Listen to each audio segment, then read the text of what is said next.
নিয়ে যেভাবে টিয়ার গ্যাসের মাধ্যমে ত্রিপুরা মহিলাদের উপর আক্রমণ করা হয়েছে এবং আজকে পত্রক সিন্নাতেও আমাদের ত্রিপুরা মহিলাদের উপর আক্রমণ হানিয়ে টিয়ার গ্যাসের মাধ্যমে যেভাবে ত্রিপুরা মহিলাদেরকে আঘাত করা হয়েছে এর প্রতিবাদে আমাদের এই বিক্ষোভ মিছিল।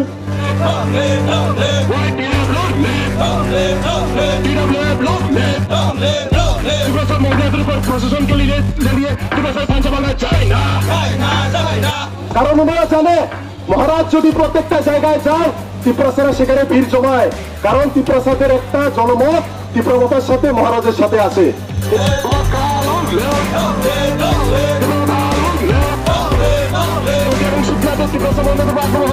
কিন্তু দেবতী ত্রিপুরা যিনি একজন ইলেক্টেড এমপি ওনার সেই কথাকে আমরা তীব্র ধিক্কার জানাই, কারণ উনি একজন ত্রিপুরাসা, উনি একজন নমিনেটেড এমপি, উনি কিভাবে মহারাজকে এই কথা বলতে পারেছে মহারাজকে রাজবাড়ির মধ্যে অবরুদ্ধ করে রাখা হবে? যায় না হবে, উনি বুঝতে হবে সে রাজনীতি যদি আমরা 70-72 বছরের সেই ইতিহাসের সাথে যদি আমরা রাজনীতি করি আমাদের দফা আমাদের জাতির অস্তিত্ব কোথায় যাবে?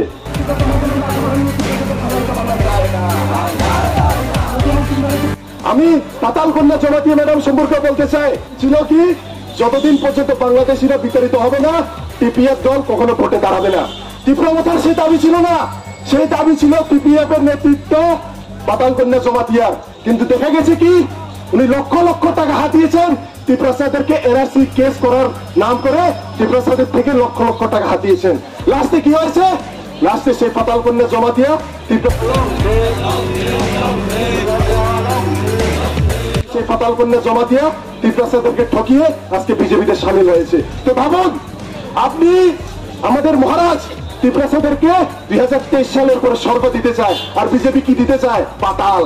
আপনারাই বিচার করুন, পাতালে থাকবেন না স্বর্গে। ত্রিপুরাসার মহিলারা আজকে পাতাল কন্যাকে বাধা দিচ্ছে, কারণ কি পাতাল কন্যা জমাতিয়া এনআরসি নাম করে ত্রিপুরা এলাকায় লক্ষ লক্ষ টাকা হাতিয়েছে।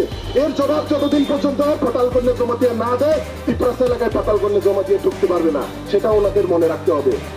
2023 সালের নির্বাচন আমাদের জন্য একটা লাস্ট ফাইটের জন্য আমরা লড়াই করছি, ওনারা লড়াই করছে নিজের চেয়ারের জন্য, নিজের পার্টির জন্য। আমরা লড়াই করছি আমাদের অস্তিত্বের জন্য, আমাদের সকলের মানুষের আমাদের যে পাওনা আশা আকাঙ্ক্ষা সেইগুলি পূরণের জন্য।